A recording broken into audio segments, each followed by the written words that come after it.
Let me tell you something that can truly change your life if you really let it sink in.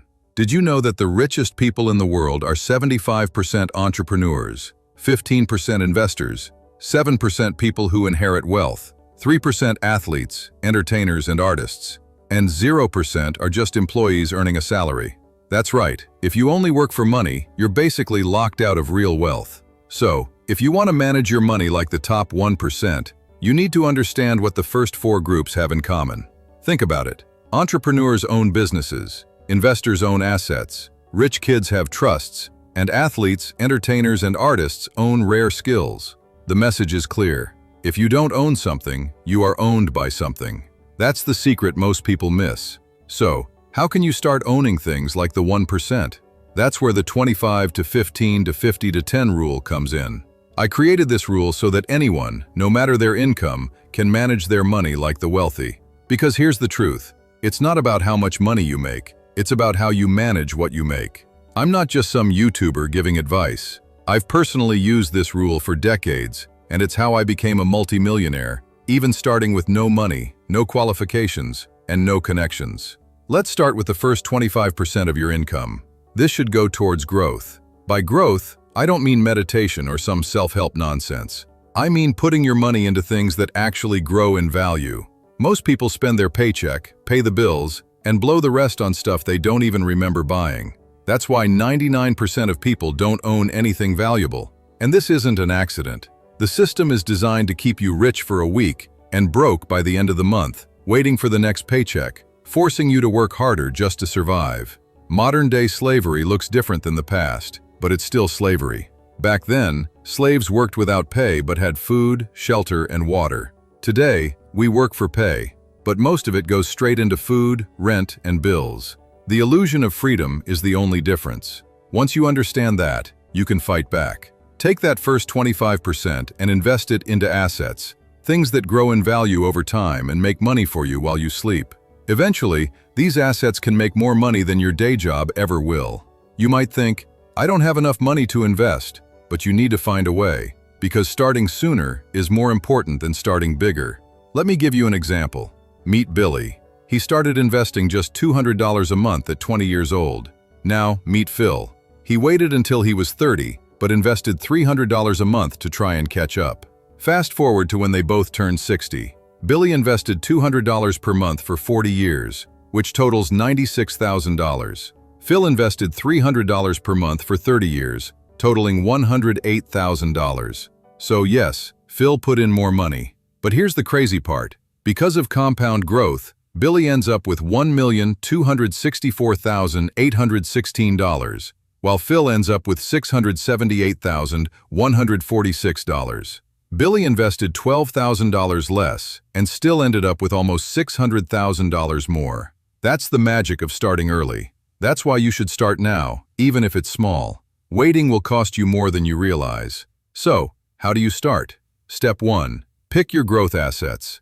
Not all investments are the same. Some are low risk, some are high risk, and some fall somewhere in the middle. At the safer end, we have index funds. This is where most beginners should start. You're not trying to pick the next Tesla. You're buying a slice of the whole market, like the S&P 500. You don't have to watch charts or time the market. You just let it grow quietly in the background.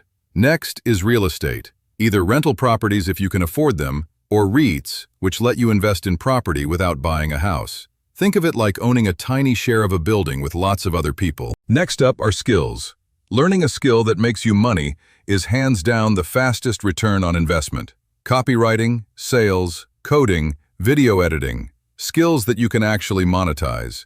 Nobody can take your skills away from you, though they do take time to master, which is why they sit in the middle of the risk spectrum.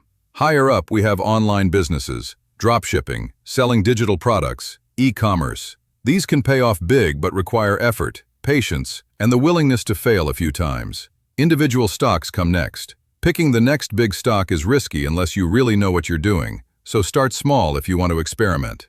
And at the top of the risk ladder are alternative investments, crypto, NFTs, gold, collectibles. Fun to try, but never risk money you can't afford to lose. So here's my advice. Start with foundation-building assets, index funds, and high-income skills. Once you gain confidence and resources, explore the rest. But knowing what to invest in is only half the battle. You also need the right accounts to avoid losing money to taxes. That's step 2. Set up tax-advantaged accounts. If you're in the UK, a stocks and shares ISA is ideal. You can invest up to £20,000 a year, and everything you earn is tax-free. In the US, start with a Roth IRA or a 401k. Roth IRAs are amazing because the money grows completely tax-free, and when you retire, you pay no tax. Even billionaires like Peter Thiel have used Roth IRAs to invest in early-stage companies like PayPal and Facebook, which then multiplied their wealth enormously. 401ks are your employer-matched accounts. Always take full advantage. Even if you're elsewhere in the world, look for your country's tax-advantaged options, because using the wrong account can cost you thousands in taxes over time. Step 3. Actually invest. Pick your assets, set up your account, and automate transfers from your paycheck. Don't try to time the market. For example, a 3-fund portfolio works great. 1 U.S. stock index fund, 1 international index fund, and 1 bond fund for stability. Stocks grow fast, bonds smooth out ups and downs. Automation is key. Once it's set, don't touch it. Let it grow quietly while you focus on making more money so you can invest more. This is how the wealthy consistently grow their wealth. Not by chasing the hottest stock, but by consistently putting in more over time. Now that you understand how to grow your money, let's talk about stability. This is the 15% of your income that keeps you in the game. Many people think all their money should go to investing or spending, but the truth is, without a safety net, all your progress can vanish with one unexpected expense. I learned this the hard way. When I turned 18, I needed a car to get to work. I didn't have savings, so I did what most people do. I took out a loan and bought a VW Golf. I even got a new stereo with some extra cash the bank gave me. For 3 months, I felt like I was on top of the world. Then, out of nowhere, the engine blew up. I had no backup, no safety net, and if I didn't fix the car, I'd lose my job. I borrowed more money, which only piled on debt, stress, and pressure. That car didn't just break down. It broke my finances for a whole year. If I had just set aside 15% of my income for stability, I would have avoided all that stress. Most people don't have a money problem. They have a stability problem. One surprise expense can force you to sell investments at the worst time or take on high-interest debt. That's why you need a stability fund, also known as an emergency fund. Step 1. Calculate your stability fund. Start by listing your core monthly expenses: rent, utilities, groceries, transportation, insurance, and anything essential for work. Add them up, and that's your monthly baseline. Multiply that by 5 months, and that's your ideal stability fund. For example, if your monthly baseline is $1,500, your stability fund should be $7,500. I know it sounds like a lot, but trust me, life doesn't warn you when things go wrong, and having 5 months of buffer makes you nearly bulletproof. Step 2. Store it correctly. Where you keep your stability fund is as important as having it. I stick to 3 rules. First, it must be easy to access. Emergencies don't wait, so you should be able to get your money within 24 hours. Don't lock it up in an account that penalizes early withdrawals. Second, it must be zero risk. This isn't money to gamble in stocks, crypto, or long-term investments. Keep it safe. Third, it must earn something. While it's not your growth fund, it shouldn't lose value to inflation. High-yield savings accounts are perfect, offering 4 to 5% interest without penalties. Some good options are SoFi, Ally, or Marcus by Goldman Sachs. They're FDIC insured, so your money is safe. Step 3. Stack it fast. Most people think building a stability fund takes years, but if you're smart, it doesn't. I used 3 methods together to speed it up. First, the paycheck sweep. Automate 15% of your income to go straight into your stability fund each month. Second, the replacement promise. If you dip into the fund, replace the money immediately from your next paycheck. Third, the save by spending hack. Use roundup apps that round your purchases to the nearest dollar and save the difference. For example, spending $3.60 rounds to $4.40 goes into savings. Small changes add up fast. Cash back from credit cards can also be added directly to your fund. Once your stability fund is full, you can either roll that money into growth or move it to the final 10% for rewards, which we'll cover later. Next, we move to the 50% of your income, the essentials. This is the part that feeds you, not your ego. Over 60% of Americans earning $100,000 plus still live paycheck to paycheck because they spend on things that make them look rich, not make them wealthy. I've been there. At 20, my friend looked rich. Designer shirt, expensive watch, always out spending. I looked poor by comparison. Baggy t-shirt, cheap watch. But here's the secret. He had $43 in his bank account with overdue credit cards. I quietly had over $1,000 in investments and a fully stocked stability fund. Wealth isn't what you see, it's what's hidden. Step 1. Get clear on your essentials. Essentials are what you absolutely need to live. Rent or mortgage, groceries, utilities, transport, insurance, and clothes. Not the latest designer drops, not every streaming service, not expensive takeout you forget to cancel. Essentials keep you alive and functioning. Step 2. Shrink the two big categories, housing and transport. Housing is usually your largest expense. Always negotiate rent when your lease ends. Landlords prefer a reliable tenant. Even a small reduction saves thousands over time. House hacking is another option. Rent out a room, share with friends, or move with parents temporarily. Try to keep housing under half of your essentials budget. Transport is another wealth killer. Car payments drain your money. Leasing new cars for status is a trap because the car depreciates fast. Buy a reliable used car that has already lost most of its value, ideally under half your essentials budget. In city areas, consider ditching the car entirely. No payments, no insurance, no maintenance. Savings add up fast. Once housing and transport are under control, step 3 is to use rules, not willpower. Your willpower will disappear when you're tired, stressed, or bored, which is why the 1% don't rely on it. When I was building wealth, I had a simple system for purchases. Whenever I wanted to buy something, I asked a few questions. First, is it an impulse purchase?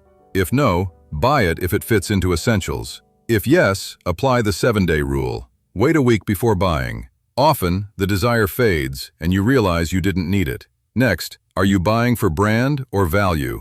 If it's for the brand, don't buy it. There's always an unbranded alternative that works just as well. Value is about cost per use. A $60 pair of boots worn 100 times costs 60 cents per wear. A $200 designer shoe worn twice costs $100 per wear. Finally, will this improve your life? If yes, it's a conscious purchase. If no, it's just chasing status or a dopamine hit. This system rewires your mind to spend intentionally, not impulsively.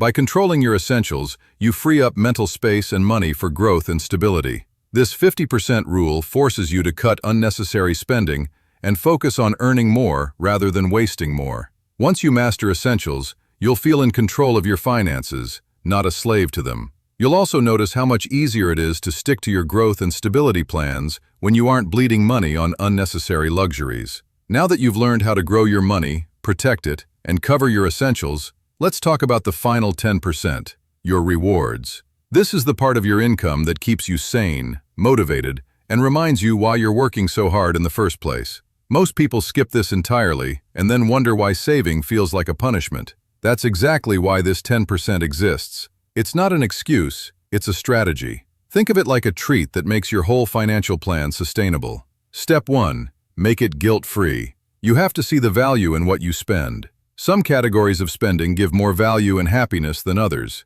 First, vacations. Trips away or weekend getaways are an investment in memories and your mental health. They help you de-stress and recharge. I ignored vacations in my early years while building businesses and ended up very sick. The doctor recommended a break, and my first ski trip changed my perspective. Since then, I prioritize at least one vacation a year. Instead of seeing it as wasted money, I now see it as a strategic investment in my health and productivity. Next, hobbies. Painting, gaming, photography, model airplanes, anything that keeps your passion alive. Work won't always give you what you love, so hobbies fill that gap and keep your mind sharp. Then, nights out.